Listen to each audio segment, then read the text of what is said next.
সুপ্রিয় দর্শক, আসসালামু আলাইকুম। আর সাহিত্য টিভিতে সবাইকে স্বাগতম। আজকে কবিতা পাঠ করব সুকুমার রায়ের জীবনের হিসাব। বৃদ্ধে বোঝাই বাবুমশাই চোরি শখের বটে, মাঝিরে কন বলতে পারিস সূর্য কেন ওঠে? চাঁদটা কেন বারে কমে, জোয়ার কেন আসে? বৃদ্ধ মাঝি অবাক হয়ে ফেলিয়ে হাসে।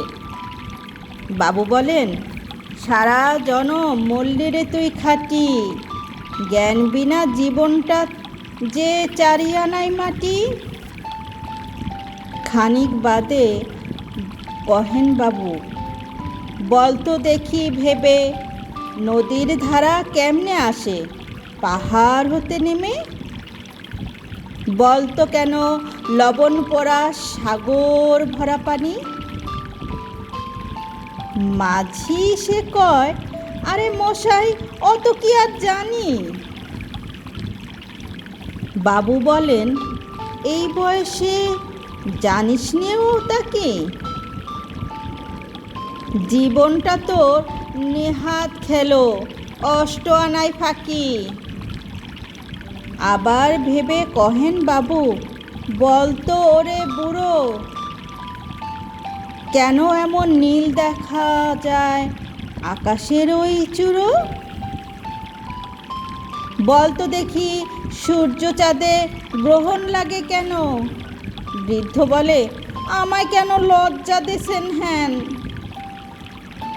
বাবু বলেন, বলবো কি আর, বলবো তোরে কি তা? দেখছি এখন জীবনটা তোর 12 আনায় বৃথা। খানিক বাদে ঝড় উঠেছে, ঢেউ উঠেছে ফুলে। বাবু দেখেন নৌকাখানি ডুবলো বুঝি তুলে। মাঝিরে কন, এ কি আপদ ওরে ও মাঝি ভাই, ডুবলো নাকি এবার? নৌকায় বা মরবো নাকি আজ? মাঝি সুধায়, সাঁতার জানো? মাথা নাড়েন বাবু।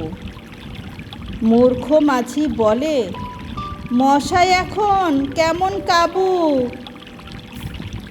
বাঁচলে শেষে আমার কথা হিসেব করো পিছে, তোমায় দেখি জীবনখানা 16 আনাই মিছে।